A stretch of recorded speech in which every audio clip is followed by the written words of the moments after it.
నమస్తే. నేను మీ కట్టా కార్తీక్. ఢిల్లీలో ప్రచారం ఆగిపోయింది. దేశ రాజధాని ఢిల్లీలో ఈ రోజు నుంచి ప్రచారం బంద్. 5వ తారీఖు ఎన్నికలు జరగబోతూ ఉన్నాయి. 8వ తారీఖు రిజల్ట్ రాబోతూ ఉన్నాయి. 5వ తారీఖు ఎన్నికలు, 8వ తారీఖు రిజల్ట్. సో అంతా 8వ తారీఖు కోసం వెయిటింగ్. ఏ పార్టీ గెలవబోతుంది అనేటువంటిది. ఎందుకంటే ఆప్ పార్టీకి ఇది 4వసారి అధికారం మళ్ళా గెలిస్తే. బీజేపీ పార్టీ ఎన్నాళ్ళ నుంచి అధికారం కోసం ఢిల్లీలో వెయిటింగ్. కాంగ్రెస్ పార్టీ కూడా చాలా కాలంగా వెయిటింగ్. ఎందుకంటే ఆ పార్టీ కంటే ముందు అధికారంలో ఉన్న పార్టీ కాంగ్రెస్ పార్టీయే. సరే, కాంగ్రెస్ పార్టీ ఈసారి అధికారంలోకి వస్తుందంటే రాదు అనేటువంటిదే ప్రతి సర్వే చెప్తానమాట, అందరూ చెప్తానమాట. ఈసారి పోటీ పూర్తిగా ఆప్కి బీజేపీకి ఇద్దరికి మాత్రమే ఉంది. చాలా కాలం తర్వాత అధికారం ఎట్టైనా సంపాదించుకోవాలని బీజేపీ ప్రయత్నం చేస్తోంది. తిరిగి 4వసారి అధికారాన్ని కాపాడుకోవాలని ఆ పార్టీ ప్రయత్నం చేస్తుంది. ఆ పార్టీకి అధికారాన్ని కాపాడుకోవడం అనేది చాలా అవసరం. ఎందుకు అవసరం? ఇవాళ ఢిల్లీలో పుట్టిన ఆమ్ ఆద్మీ పార్టీ ఢిల్లీ వేదికగా చూపించిన పరిపాలన ద్వారా అనేక రాష్ట్రాల్లో విస్తరించింది. పంజాబ్లో అధికారాన్ని సంపాదించగలిగింది, హర్యానాలో పోటీ చేయగలిగింది, గుజరాత్లో పోటీ చేయగలిగింది. ఒక ప్రాంతీయ పార్టీ, ఒక చిన్న పార్టీ జాతీయ పార్టీగా అవతరించగలిగింది ఢిల్లీ వేదిక మీద నుంచి. కాబట్టి ఆమ్ ఆద్మీ పార్టీకి ఎన్నికల్లో గెలవటం అనేటువంటిది చాలా అవసరం. దేశవ్యాప్తంగా తన ప్రభంజనాన్ని చూపిస్తున్న బీజేపీ, దేశంలో 3 సార్లు అధికారాన్ని సంపాదించుకోగలిగిన బీజేపీ, ఢిల్లీ రాష్ట్రంలో కూడా పార్లమెంటు స్థానాల్లో గెలవగలిగిన బీజేపీ అసెంబ్లీ స్థానాల్లో గెలవలేకపోతుంది. చాలా కాలంగా ఢిల్లీ రాష్ట్రంలో అధికారాన్ని సంపాదించుకోలేకపోతుంది. కాబట్టి ఇప్పుడు నరేంద్ర మోడీకి కూడా చాలా ఇంపార్టెంటు ఢిల్లీ రాష్ట్రంలో గెలవటం. ఇటు బీజేపీకి, ఇటు ఆమ్ ఆద్మీ పార్టీకి ఇద్దరికీ చాలా అవసరం ఈ గెలుపు అనేటువంటిది. అందుకని చాలా ప్రెస్టేజ్గా తీసుకున్నారు. ఒకళ్ళకి మించి ఒకళ్ళు హామీలు ఇచ్చారు. ఉచిత హామీలు అనేకం ఇచ్చారు. ఉచిత హామీలు అంటే గుర్తొచ్చేది ఆమ్ ఆద్మీ పార్టీ. అలాంటిది ఆమ్ ఆద్మీ పార్టీకి మించి కూడా బీజేపీ ఇచ్చింది. నిజానికి బీజేపీ పార్టీ ఉచిత హామీలకు వ్యతిరేకం. కానీ ఆమ్ ఆద్మీని ఓడించాలి. ఇది చిన్న చిన్నగా దేశం మొత్తం ఈ పార్టీ విస్తరిస్తూ ఉంది. రేపు బీజేపీకి ప్రత్యామ్నాయంగా ఆమ్ ఆద్మీ ఎదిగేంతగా ఈ పార్టీ పెరుగుతూ ఉంది. కాబట్టి ఈ పార్టీ నిర్వహించాలని చెప్పేసి ఆమ్ ఆద్మీ పార్టీ నిర్వహించడం కోసం బీజేపీ కూడా అనేకటువంటి హామీలు ఇచ్చింది. ఇవాళ బీజేపీ పార్టీ తరఫున మన తెలుగు నాయకులు, ఒకవైపు పవన్ కళ్యాణ్ గారు జనసేన అధినేత, ఇంకోవైపు నారా చంద్రబాబు గారు టీడీపీ అధినేత, వాళ్ళు కూడా ప్రచారం చేస్తూ ఉన్నారు ఎన్డీఏ కూటమిలో భాగస్వాములు కాబట్టి బీజేపీ గెలవాలని. ఇంకోవైపు కేజ్రీవాల్ తన ప్రయత్నం తను చేస్తున్నారు ఆమ్ ఆద్మీ పార్టీ 4వసారి గెలిపించుకోవడం కోసం. ఇంకోవైపు తెలంగాణ ముఖ్యమంత్రి రేవంత్ రెడ్డి కాంగ్రెస్ గెలుపు కోసం ఢిల్లీలో ఎన్నికల ప్రచారం నిర్వహిస్తూ ఉన్నారు. సో మన తెలుగు నాయకులు కూడా ఢిల్లీలో చాలా బిజీగా ఉన్నారు. ఆమ్ ఆద్మీ పార్టీ శాఖలకు సంబంధించినటువంటి వ్యక్తులు కూడా ఢిల్లీ ఎన్నికల ప్రచారంలో పాల్గొంటూ ఉన్నారు.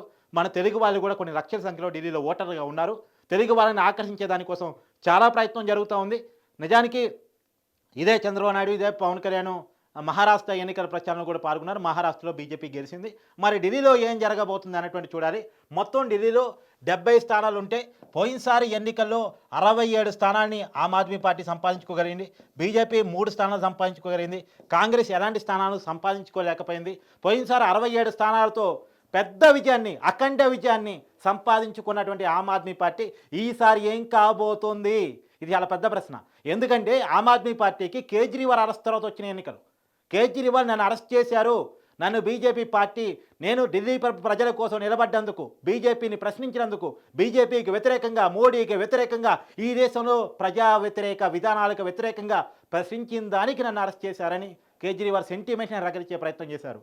ఢిల్లీ లిక్కర్ స్కామ్లో ఇరుక్కొని లిక్కర్ని అమ్మేస్తూ, కార్పొరేట్ నుంచి డబ్బులు తీసుకుంటూ ప్రజల ధనానికి గండి కొట్టి లిక్కర్ వ్యాపారం చేశాడు కేజ్రీవాల్ అని చెప్పేసి బీజేపీ పెద్ద ఎత్తున ప్రచారం చేసింది. అవినీతికి వ్యతిరేకంగా పుట్టిన పార్టీ, అవినీతి లేకుండా చేద్దామనుకుని పుట్టిన పార్టీ, అవినీతిని చీపిరి బట్టి ఊడ్చేస్తానని చెప్పిన పార్టీ అవినీతి కేసులో ఇరుక్కుంది అని చెప్పేసి ఒకవైపు బీజేపీ పెద్ద ఎత్తున ప్రచారం చేసింది. ఇంకోవైపు కాంగ్రెసు వాళ్ళు నామినల్గా ఉన్నారు. ఇవాళ రాహుల్ గాంధీ, ప్రియాంక గాంధీ ప్రచారం చేస్తూ ఉన్నారు. అయినప్పటికీ వాళ్ళ ప్రభావం చాలా తక్కువ అనేటువంటిది ప్రెస్ సర్వే చెప్తున్నమాట. కానీ వాళ్ళు మాత్రం ఆమ్ ఆద్మీని చూసి, బీజేపీని చూసి దేశం, ఈ రాష్ట్రం విసిగిపోయారు ప్రజలు. కేంద్రంలో బీజేపీ అధికారం ఉంది, రాష్ట్రంలో ఆమ్ ఆద్మీ అధికారం ఉంది, ఢిల్లీ ప్రజల కోరికలు మాత్రం తీరట్లేదు అని చెప్పేసి కాంగ్రెస్ పార్టీ తనదైన ప్రచారం చేసుకుంటూ పోతుంది. కానీ పట్టించుకునే నాదులు లేదు అనేటువంటిది అక్కడ ఉన్నటువంటి ప్రజలు చెప్తున్నటువంటి మాట. సరే, ఏది ఏమైనా ఈసారి ఎన్నికలు మాత్రం ఖచ్చితంగా ఆమ్ ఆద్మీకి బీజేపీకి మధ్య గట్టిగా జరుగుతూ ఉన్నాయి. గెలుపు కోసం ఈ 2 పార్టీలు తమ శాయశక్తులా ప్రచారం చేస్తూ ఉన్నాయి. బయట రాష్ట్రాల నుంచి కూడా పెద్ద ఎత్తున ఆ పార్టీల కోసం ప్రచారానికి వెళ్తూ ఉన్నారు.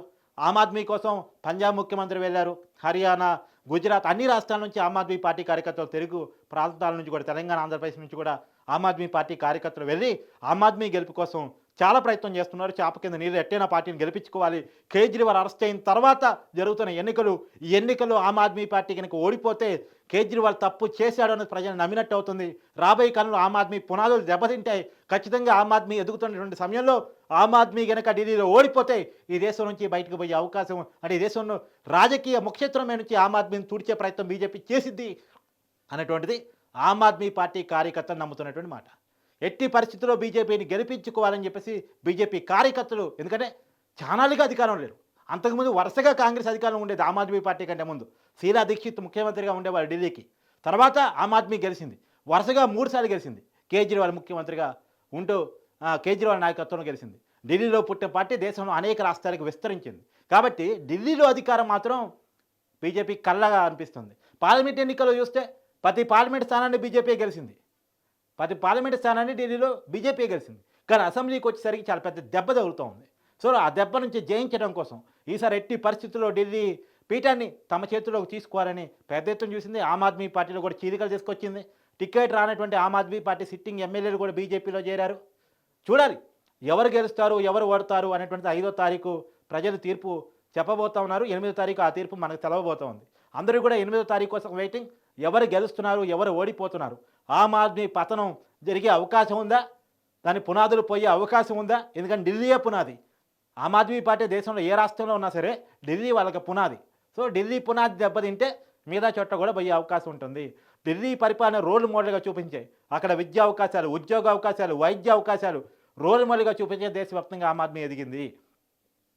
కాబట్టి మరి అది నిలబెట్టుకుంటుందా, ఆ పునాదిని పడగొట్టుకుంటుందా అనేటువంటి చూడాలి. కానీ ఢిల్లీ ప్రజలు కేజ్రీవాల్ అరెస్టు పట్ల సానుభూతిని ప్రకటిస్తే కేజ్రీవాల్ గెలుస్తారు. సానుభూతిని ప్రకటించకపోతే బీజేపీ గెలిచే అవకాశం కనబడుతూ ఉంది. సో మోస్ట్లీ సర్వేలు కొంత బీజేపీ వైపు మొగ్గు చూపుతూ ఉన్నాయి. మరి చూడాలి ఢిల్లీ ఓటర్ ఎటువైపు, ఢిల్లీలో ఉన్నటువంటి మన తెలుగు వాళ్ళు ఎటువైపు అనేటువంటిది కూడా చూడాలని పరిస్థితి కనబడుతూ ఉంది. మన తెలుగు వాళ్ళు మాత్రం మోస్ట్లీ బీజేపీ వైపే ఉంటారు. ఎందుకంటే ప్రధానంగా పవన్ కళ్యాణ్, చంద్రబాబు వీళ్ళంతా పోయి గట్టిగా ప్రతి తెలుగు వాళ్ళని కలిసి ప్రయత్నం చేస్తూ ఉన్నారు. కాబట్టి ఉంటారు అనేటువంటి ప్రచారం నడుస్తూ ఉంది. సరే చూడాలి ఏం జరగబోతుంది ఏంటి అనేటువంటిది. కానీ ఢిల్లీ ఎన్నికలు మాత్రం దేశ రాజకీయాల్లో పెద్ద మార్పుని, సంచలనానికి కేరపట్టర్స్గా ఉండే అవకాశం ఉంటుంది. ఎందుకంటే ఆమ్ ఆద్మీ పార్టీ కనుక ఓడిపోతే, ఆమ్ ఆద్మీ ఎక్కడైతే పుట్టిందో ఢిల్లీ వేదికగా పుట్టిన ఈ పార్టీ అవినీతికి వ్యతిరేకంగా ఈ పుట్టిన పార్టీ అవినీతి మరకల వల్ల పుట్టిన చోటే ఆ పార్టీ ఓడిపోవటం నిజంగా ఒక సంచలనానికి కేరపట్టర్స్గా మారే అవకాశం కనపడే అవసరం కనపడతా ఉంది. చూద్దాం ఏం జరగబోతుందో.